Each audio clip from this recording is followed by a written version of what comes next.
Alhamdulillah, insyaallah nanti kita dengarkan tausiahnya. Oleh karena itu marilah kajian ini sama-sama kita buka dengan baca basmalah. Bismillahirrahmanirrahim.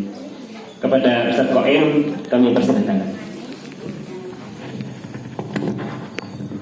Assalamualaikum warahmatullahi wabarakatuh. Waalaikumsalam warahmatullahi wabarakatuh. Innal hamdalillah nahmaduhu wa nasta'inuhu wa nastaghfiruh wa na'udzu billahi min shururi anfusina wa sayyiati a'malina. Man yahdihillahu fala mudilla lahu wa man yudlil fala hadiya lahu. Nashhadu an la ilaha illallah wahdahu la syarika lahu wa nashhadu anna Muhammadan abduhu wa rasuluh la nabiyya ba'dahu. Wa nusalli wa nusallimu ala hadzal nabiyyil karim. Allahumma salli wa sallim wa barik ala abdikal mustafa nabiyyina Muhammad wa ala alihi wa ashabihi wa tabi'in wa tabi'ihim bi ihsan ila yaumiddin, amma ba'd. Bapak Ibu jamaah pengajian yang dirahmati Allah Subhanahu wa taala, pertama tentu kita bersyukur kepada Allah yang hingga hari ini Allah masih melimpahkan kepada kita banyak sekali karunia, rahmat, inayah, berkah. Di antaranya kesempatan-kesempatan untuk bisa melaksanakan ibadah baik yang bersifat wajib maupun yang bersifat sunnah. Kita berdoa Bapak Ibu sekalian, semoga amalan yang kita kerjakan hingga hari ini diterima oleh Allah Subhanahu wa taala, dan segala kekurangan dan kekhilafan yang kita lakukan diampuni dan dimaafkan oleh Allah Subhanahu wa taala. Nggih. Bapak Ibu sekalian, ini kali kedua saya pulang ke Bodeh lagi. Nggih, dan pas kedua kalinya dapat tema yang ngeri-ngeri sedap nih. Jadi insyaallah kita akan membahas bersama terkait dengan al-imanu biyaumil hisab atau biyaumil qiyamah. Iman kepada hari perhitungan atau hari kebangkitan. Mungkin ini adalah lanjutan dia Ustaz, lanjutan dari kajian HBT atau kajian apa? Rukun iman, akidah ya, rukun iman. Nah, nanti insyaallah yang pertama kita akan merujuk kepada apa yang sudah dituliskan dalam bab iman di kitab Himpunan Putusan Tarjih. Namun demikian Bapak Ibu sekalian, karena pembahasan mengenai iman kepada hari akhir, hari kiamat ini adalah pembahasan yang sangat banyak ya, sangat kompleks ya, sangat banyak di situ penjelasannya. Barangkali kita tidak akan bahas secara detail. Mungkin kita akan melihatnya atau membahasnya secara umum saja Bapak Ibu sekalian.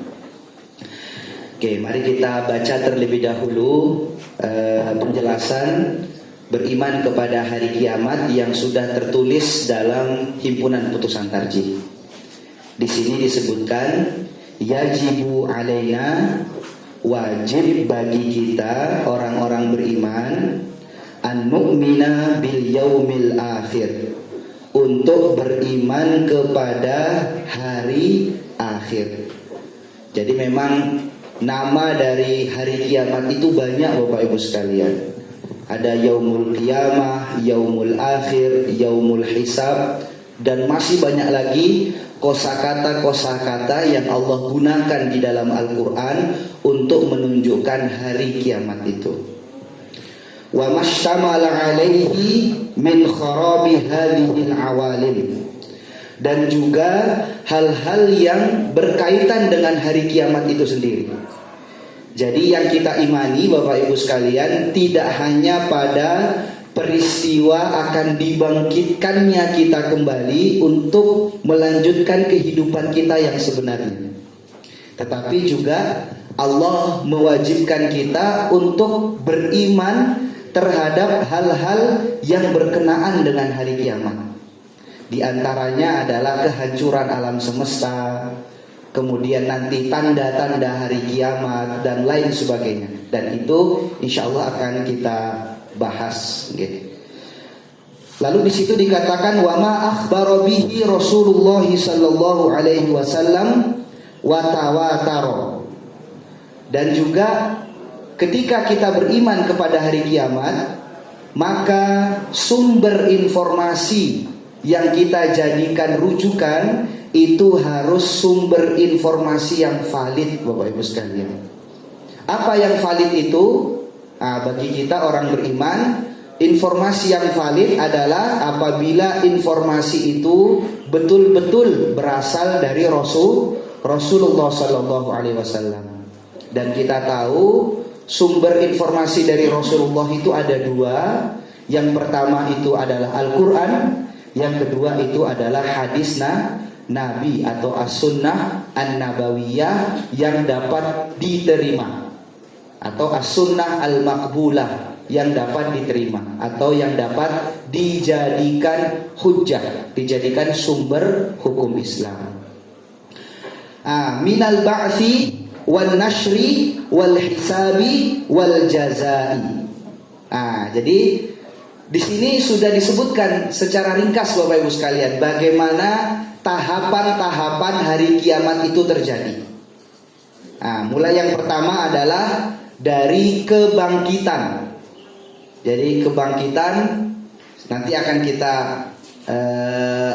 kita jelaskan, akan kita lihat penjelasannya secara rinci. Al-ba'tsu itu kebangkitan. Jadi setelah wafatnya seluruh makhluk Allah di muka bumi, termasuk diantaranya adalah manusia, maka kita semua akan dibangkitkan. Wan nashri atau wal hashri dalam kosakata yang lain, kemudian kita akan digiring oleh Allah Subhanahu wa taala untuk berkumpul pada satu tempat yang kita kenal dengan al-mahsyar.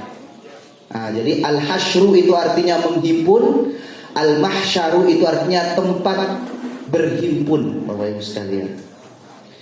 Lalu wal hisabi, setelah kita terhimpun Bapak Ibu sekalian, kemudian yang selanjutnya adalah kita akan melalui proses persidangan atau yang disebut hisabul akbar, persidangan yang terbesar, di mana di situ tidak akan ada lagi kemungkinan kebohongan, tidak akan ada lagi kemungkinan penipuan, tidak akan lagi hakim-hakim atau pemutus-pemutus itu disogok dan lain sebagainya. Karena tidak akan ada lagi Bapak Ibu sekalian. Ya, tidak perlu pakai aplikasi macam-macam, ya. Semua sudah terungkap di sana. Karena yang bersaksi bukan mulut kita, tetapi anggota tubuh kita dan juga segala sesuatu yang ada di sekeliling kita ketika kita melakukan sesuatu, Bapak Ibu sekalian. Misalnya kita melakukan sesuatu di kamar, maka dinding-dinding kamar itu akan bersaksi kepada kita. Ketika kita melangkah kepada satu tempat, maka jalan-jalan itu akan bersaksi kepada kita di hadapan Allah Subhanahu wa taala. Lalu wal jazai. Setelah kemudian disidang, sudah muncul hasil sidang itu, maka kita beralih kepada tahapan terakhir pada hari kiamat, yaitu pembalasan. Di mana Allah akan membalas secara adil, seadil-adilnya apa yang pantas diberikan untuk setiap manusia. Nah, ketika al-jaza itu Bapak Ibu sekalian, nanti hanya akan ada 3 jenis manusia. Kalau di HPT akan ada 3 jenis manusia. Yang pertama Bapak Ibu sekalian, minhum man yadkhulun nara khalidina fiha. Jenis yang pertama, manusia yang akan masuk ke dalam api neraka dan kekal mereka di dalamnya. Nah, itu jenis manusia yang pertama. Wala yakhruju minha. Dan jenis yang pertama ini ketika masuk ke dalam neraka, mereka tidak akan keluar lagi dari neraka. Siapa itu? Nah, di sini disebutkan wahumul kafiruna wal musyrikuna. Mereka adalah orang-orang yang hingga ajalnya tiba masih di dalam keadaan kafir, masih dalam keadaan musyrik. Waliyadzubillah, semoga Allah menghindarkan kita dari hal tersebut. Nah, jenis yang kedua, minhum man yadkhulu fiha thumma yakhruju minha. Nah, jenis yang kedua adalah orang yang setelah disidang, wah ini ada dosanya ini, kemudian ditimbang dengan kebaikannya, masih tersisa dosanya. Akhirnya apa? Harus masuk dulu ke dalam neraka ya, dihabiskan dulu dosa-dosanya ya, di laundry dulu, dicuci dulu, baru summa yakhruju minha, kemudian dikeluarkan oleh Allah dari api neraka. Nah, siapa itu? Wahumul mu'minunal asun, orang-orang beriman tetapi gemar melakukan kemaksiatan. Ya, tapi masih ada keimanan meskipun hanya sekecil biji zarrah. Tetap dia membawa keimanan, cuma memang dalam keseharian kehidupannya dia gemar melakukan kemaksiatan. Wa minhum, yang terakhir, jenis manusia yang terakhir Bapak Ibu sekalian adalah may yadkhulul jannah fayakhludu fiha wa humul mu'minuna as-shadiqun.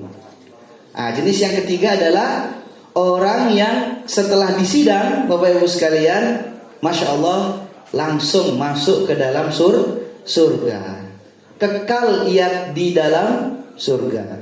Mereka itu adalah orang-orang beriman yang betul-betul jujur terhadap keimanannya. Jadi as-shadiqun itu orang yang jujur terhadap keimanannya. Ketika beriman kepada Allah, dia beriman bahwa Allah itu maha kuasa, Allah lah yang memberikan dia rezeki, Allah senantiasa mengawasinya. Inilah orang-orang yang as-shadiqun Bapak Ibu sekalian. Jadi di dalam menjalani kehidupan selalu berusaha sesuai dengan pedoman dan paduan yang telah diturunkan oleh Allah melalui Rasulullah sallallahu alaihi wasallam. Nah, ini gambaran umum yang insya Allah akan kita bahas Bapak Ibu sekalian. Yang pertama adalah tadi yajibu, kita wajib untuk beriman. Dari mana dalilnya? Dalilnya misalnya dalam surah Al-Baqarah ayat 177, Allah Subhanahu wa taala berfirman, A'udzubillahi minasyaitonirrajim. Ya, betul tadi ada Bapak, Masya Allah, ada yang hafiz di sini. Laisal birra an tuwallu wujuhakum qibalal masyriqi wal maghrib. Bukanlah kebaikan kamu menghadapkan wajah kalian ke arah barat maupun ke arah timur. Walakinnal birra, akan tetapi sesungguhnya kebaikan itu adalah man amana billah, siapa yang beriman kepada Allah, wal yaumil akhir, dan beriman kepada hari akhir, wal malaikati, beriman kepada malaikat-malaikat, wal kutubi, beriman kepada kitab-kitab, wal nabiyyin, dan beriman kepada para nabi, ila akhiril ayat. Jadi di sini Bapak Ibu sekalian dengan jelas mengatakan bahwa orang yang dianggap baik, artinya orang yang beriman, adalah orang yang tidak hanya beriman kepada Allah, tidak hanya beriman kepada kitab Allah, termasuk juga percaya bahwa nanti di satu masa Allah akan menetapkan atau menjadikan peristiwa yang besar, yaitu yaumul akhir, hari akhir. Nah, oleh karena itu Bapak Ibu sekalian, orang yang tidak beriman kepada hari akhir itu konsekuensinya berat. Apa konsekuensinya? Langsung kalau dia beriman tidak beriman secara sengaja, maka dia sudah langsung mendapatkan cap kafir. Nah, di dalam Al-Quran juga disebutkan, walladzina kadzabu biayatina wa liqa'il akhirah habitat a'maluhum. Dan barang siapa yang mendustakan ayat-ayat kami dan tidak mempercayai adanya pertemuan dengan kami di hari akhir nanti, maka sungguh amalan-amalan yang dia kerjakan di muka bumi ini akan dihapus oleh Allah Subhanahu wa ta'ala. Nah, ini adalah ayat yang menunjukkan bahwa betul-betul Bapak Ibu sekalian, kita harus percaya bahwa akan terjadi hari kiamat nanti. Di antaranya juga Bapak Ibu sekalian, kalau kita sudah percaya, maka keimanan kepada hari kiamat itu harus melahirkan khosyah, kata para ulama.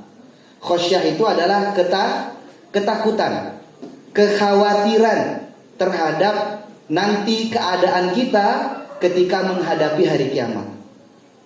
Nah, dalam sebuah ayat lagi disebutkan, wa anzir bihi alladzina yakhafuna ayyuhsyaru ila rabbihim laisa lahum min dunihi waliyyun wala syafi'un la'allahum yattaqun.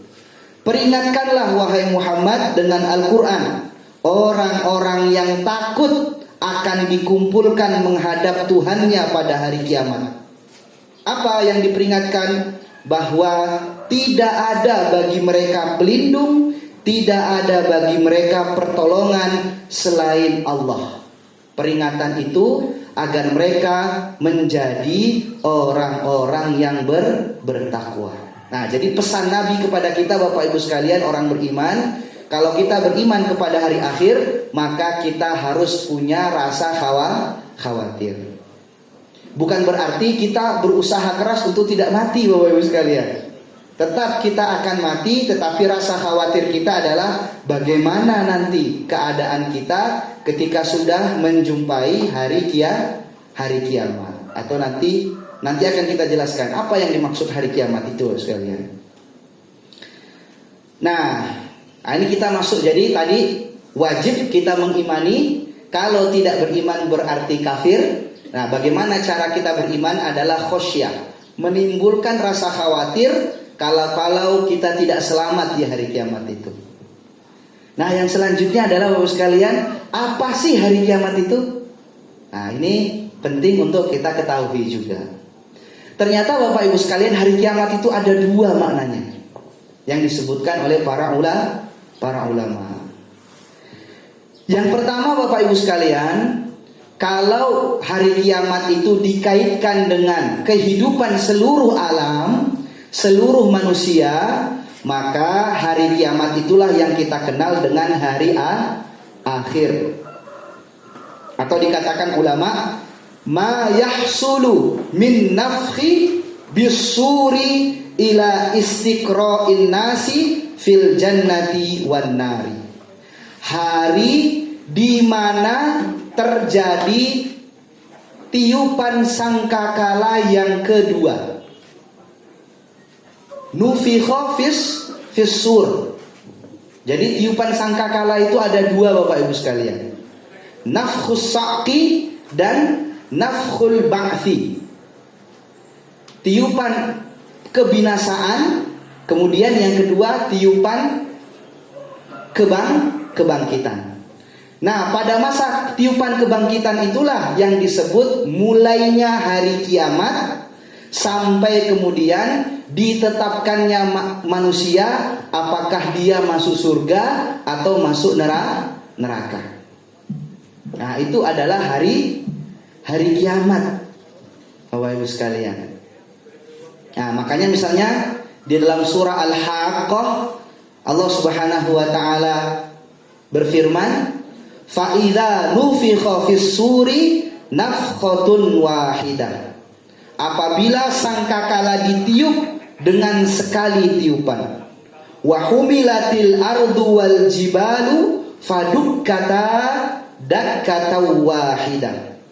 Dan bumi serta gunung-gunungnya diangkat lalu dibenturkan. Bayangkan Bapak sekalian ya. Kita tidak bisa membayangkan bagaimana gunung-gunung ini, Gunung Merapi ini diangkat dicabut oleh Allah. Kita melihat melayang di langit kemudian dibenturkan dengan gunung lainnya, Bapak Ibu sekalian. Mohon maaf Bapak Ibu sekalian. Dulu saya waktu di PUTM masih ingat sekali mungkin ya. Terakhir itu 2010 ya Bapak Ibu sekalian ya. Yang besar itu. Saya masih kuliah malam maghrib. Tiba-tiba kemudian ada sirine berbunyi ya. Habis itu kemudian kendaraan berbondong-bondong turun ya. Karena saya orang Sulawesi tidak punya pengalaman. Apa ini? Ada konvoy atau apa ini? Nah, akhirnya adik kelas kami itu, adik angkatan kami juga waktu itu juga belajar. Akhirnya kita didatangi sama musyrif ketika itu namanya Ustadz Budi. Kemudian diberitahu ini Merapi meletus. Monggo dibubar kita dicukupkan dulu kelasnya, bawa pakaian seadanya lalu turun jalan ke bawah sambil menunggu jemputan karena kita harus ngantri dijemput Bapak sekalian. Nah, adik kelas saya luar biasa. Saya masih ingat sekali waktu itu adik tingkat saya belajar nahwu shorof, diajari oleh Allahu yarhamuhu Ustadz Syatibi Bapak sekalian. Dikasih tahu kan, Ustadz Afwan ini Merapi meletus, kita dicukupkan kuliahnya. Tapi Ustaz Syatibi bilang, dikira bercanda kan? Enggak, kita tetap lanjut. Kalau bisa syahid di sini. Dikira bercanda Bapak-Ibu sekalian. Dikira mohon maaf dikerjai sama tolabah kan? Akhirnya baru pas ketua Pak RT-nya datang memberitahu baru percaya seperti itu. Nah, di situ saja Bapak juga Masya Allah. Baru saja Gunung Merapi meletus saja, rasanya itu sudah sampai WA orang tua. Maafkan dosa-dosa saya Bapak, Ibu, maafkan kesalahan saya selama ini. Sudah salam-salaman sama teman Bapak sekalian. Karena Masya Allah itu putih semua badan. Kemudian kayaknya rasanya mencekam luar biasa. Nah itu baru itu pengalaman pribadi. Mungkin Bapak Ibu sekalian ada yang mengalami lebih dari itu. Yang mungkin tahun berapa nih Bapak Ibu sekalian? Yang gempa gitu. Itu kan Masya Allah katanya lebih dari itu. Sampai saya masih ingat ada di majelis tarji. Kalau saya kira Bapak Ibu kenal Ustadz Oman Fatur Rahman, ahli falak. Beliau itu Bapak Ibu sekalian sampai saat ini tidak berani naik pesawat. Di UAD tidak berani naik ke lantai 10. Bukan karena sakit Bapak sekalian, karena masih trauma ketika gempa Masya Allah. Bayangkan. Nah itu saja sekalian, kejadian-kejadian kecil seperti itu saja sudah membuat jiwa manusia lemah dan tak berdaya. Bagaimana lagi ketika nanti Allah angkat gunung itu Bapak sekalian, lalu Allah benturkan itu Masya Allah. Tidak bisa kita bayangkan. Nah, Bapak Ibu sekalian, di situ kemudian dikatakan fa yauma idzin waqa'atil waqi'ah. Maka ketika itulah terjadi waqi'ah. Al-waqi'ah itu nama lain dari hari kiamat. Nah, itu yang pertama.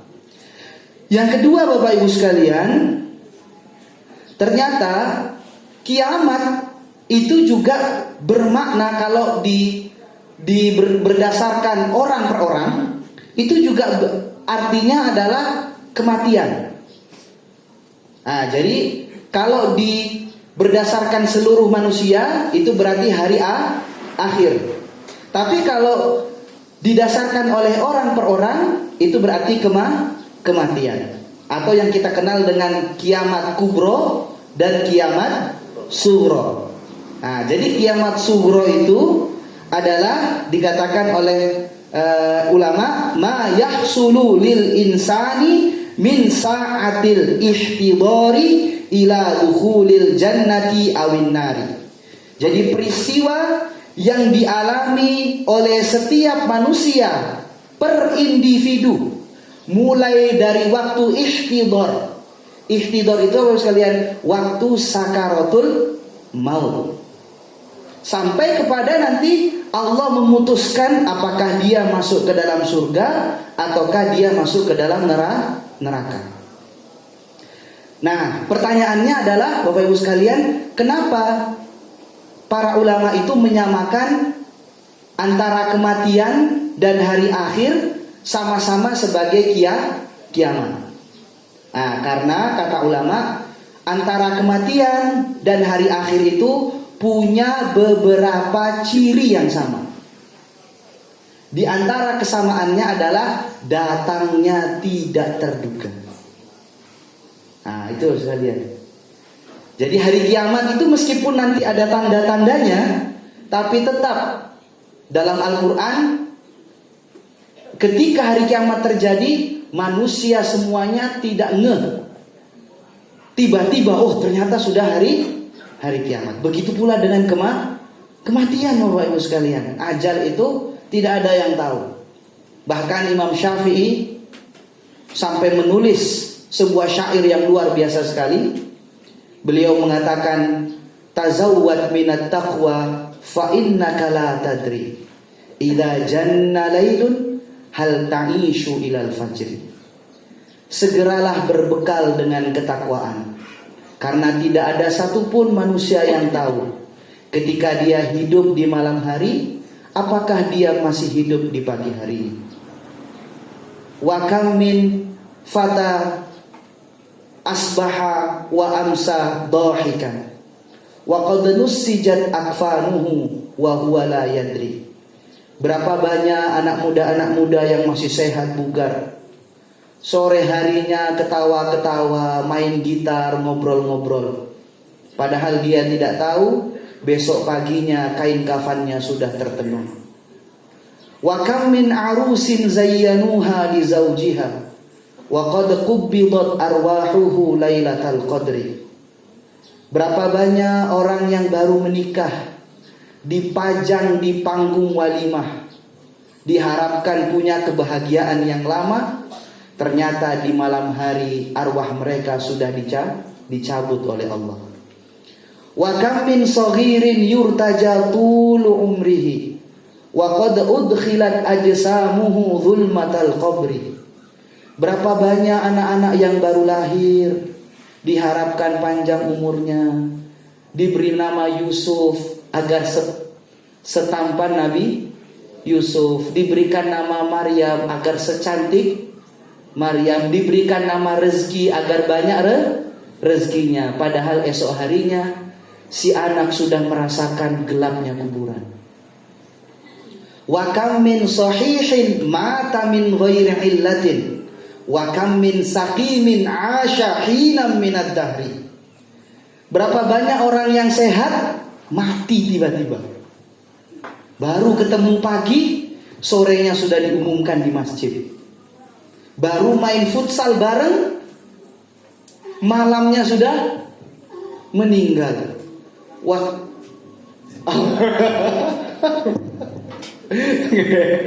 Saya nggak berani bilang tapi wakam min sakimin. Berapa banyak orang yang sakit-sakitan Bapak sekalian, komplikasi, sudahlah kolesterol, asam urat, jantung, gula darah, masih berani makan tengkleng, tapi masih hidup bertahun-tahun. Kita lihat sakit-sakitan tapi Masya Allah masih ketemu bertahun-tahun. Itulah Masya Allah, itu misteri kematian yang disebut oleh Imam Syafi'i dalam syair Bapak Ibu sekalian. Mau dia kecil, mau dia besar, mau dia sehat, mau dia sakit, tidak ada yang bisa menghalangi ketika ajal sudah Allah tentukan. Nah ini Bapak sekalian, makanya disebut kiamatun sughra, kiamat yang kecil Bapak Ibu sekalian. Nah,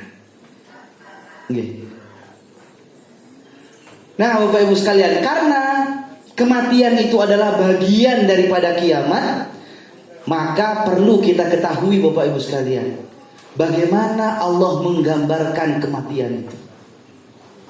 Nah, di dalam sebuah hadis yang sahih yang diriwayatkan oleh Imam Ahmad dari sahabat Al-Barra bin Azib. Di situ ada riwayat yang panjang sekali menggambarkan kematian orang beriman, kemudian menggambarkan kematian orang yang tidak beriman.